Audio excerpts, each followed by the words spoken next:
A very good morning dear aspirants.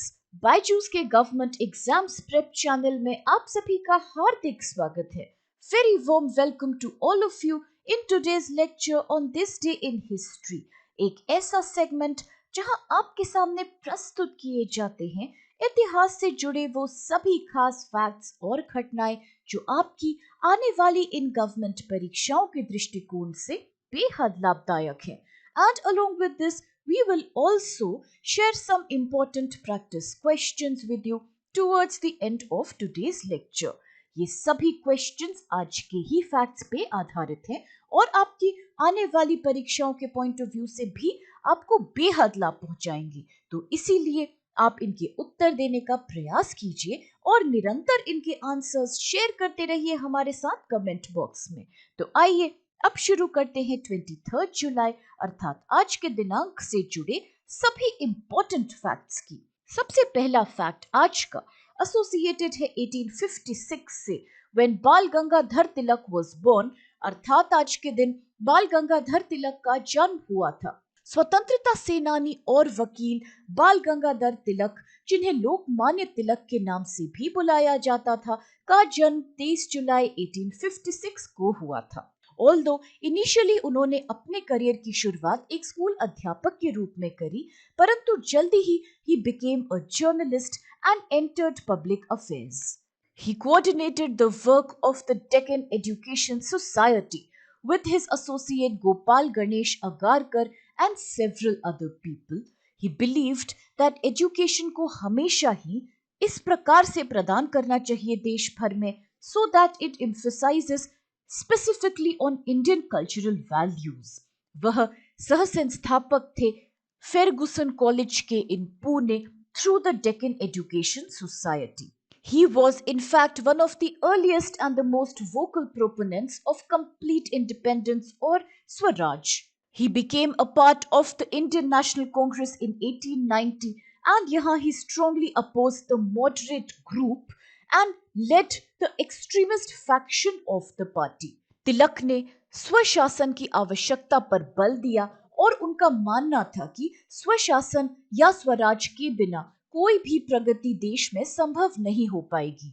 उन्होंने स्वदेशी आंदोलनों का भी प्रचार किया और लोगों को विदेशी वस्तुओं का बहिष्कार करने के लिए प्रोत्साहित किया.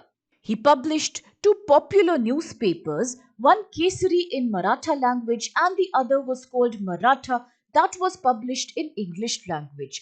इनमें इन्होंने ब्रिटिश सरकार के विरुद्ध अपनी विचारधारा प्रकट करी and encouraged people to get inspired by the stories of Shivaji Maharaj and other nationalist leaders. उन्होंने वेदाओं पे भी जोर दिया और भारत की संस्कृति में दी गई वैल्यूज का खुल के प्रचार किया. Along with Lala Lajpat Rai and Bipin Chandra Pal, he was a part of the Lal Bal Pal trio of leaders who had an extremist outlook. He founded the All India Home Rule League in April 1916 at Belgaum और उन्होंने खुदीराम बोस और प्रफुल्ल चक्की के बचाव में openly आवाज प्रकट की, लिखा, जिस कारण से उन्हें 6 वर्ष के लिए मैंडेले प्रिजन में कैद कर लिया गया था. One of his very popular books is known as The Arctic Home in the Vedas. This was published in 1903. इस किताब में इन्होंने ये बताया कि आर्यंस भारत में आर्कटिक रीजन से आए थे. Apart from that, Bal Gangadhar Tilak also popularized the Ganesh Chaturthi festival in Maharashtra region, which is celebrated on a large scale even today. He was one of the first INC leaders जिन्होंने suggest किया था कि Hindi in the Devanagari script should be India's sole language. और अब आइए देखते हैं आज का अगला फैक्ट कौन सा है. तो ये है एसोसिएटेड 1906 या 1906 वर्ष से, when freedom fighter Chandrashekhar Azad was born, अर्थात आज के दिन क्रांतिकारी स्वतंत्रता सेनानी चंद्रशेखर आजाद का जन्म हुआ था. उनका संबंध मध्य प्रदेश राज्य से था और बाल अवस्था से ही he was hugely influenced by the great national upsurge of the non-violent non-cooperation movement of 1920 to 21 under the leadership of Mahatma Gandhi. He met Ram Prasad Bismil, the founder of Hindustan Republican Association, and he joined the HRA and concentrated his efforts on collecting funds for this association. उन्होंने government treasury को लूटने और funds collect करने के लिए प्रयास किए so that he could finance his and his associates' revolutionary activities. फरवरी 27, 1931 को he was having a meeting with his friends at the Alfred Park situated in Allahabad when a pre-informed police surrounded the park और police ने घेराव करके चंद्रशेखर आजाद को surrender करने के लिए कहा। परंतु चंद्रशेखर आजाद ने शपथ ली थी कि वह कभी भी ब्रिटिश सरकार द्वारा पकड़े नहीं जाएंगे। इसी कारण उन्होंने बहादुरी से ब्रिटिश सैनिकों के साथ लड़ाई जारी रखी और अपने सभी दोस्तों को सेफली बाहर जाने का रास्ता दिखाया। While he saved the life of his friends and also killed 3 policemen in the process, अपना सभी एम्यूनिशन एग्जॉस्ट करने के पश्चात जब उन्हें कोई रास्ता नजर नहीं आया बचने का, उन्होंने खुद को गोली मार ली विद हिज लास्ट बुलेट। इसके साथ उन्होंने अपनी शपथ को पूर्ण रूप से फुलफिल किया and he never got captured by the British.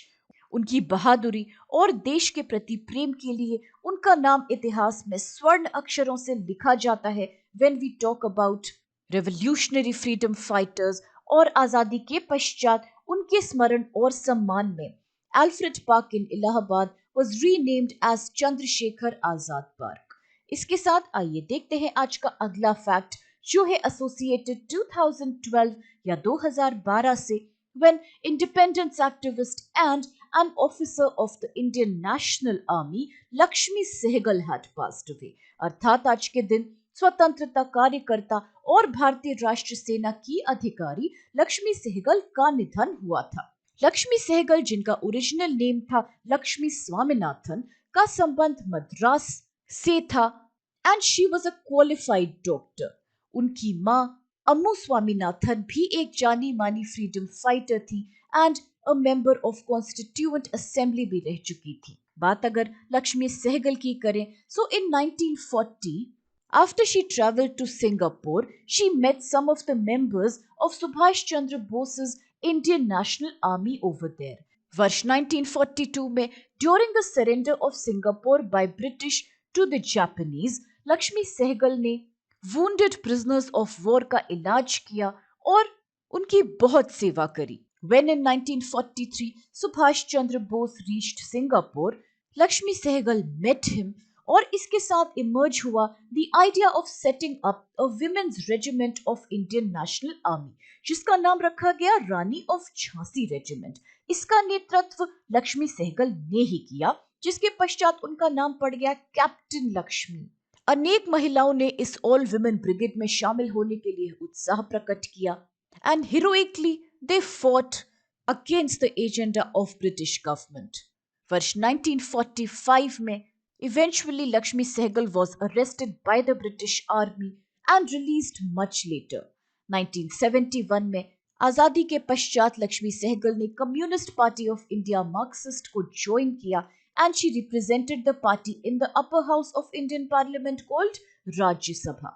During the Bangladesh crisis, she organized relief camps and provided medical aid in Calcutta for refugees जो कि भारत पहुंचे थे from Bangladesh. She was one of the founding members of All India Democratic Women's Association in 1981 और वर्ष 1998 में she was awarded Padma Vibhushan, the second highest civilian honor of India by the then Indian President K.R. Narayanan।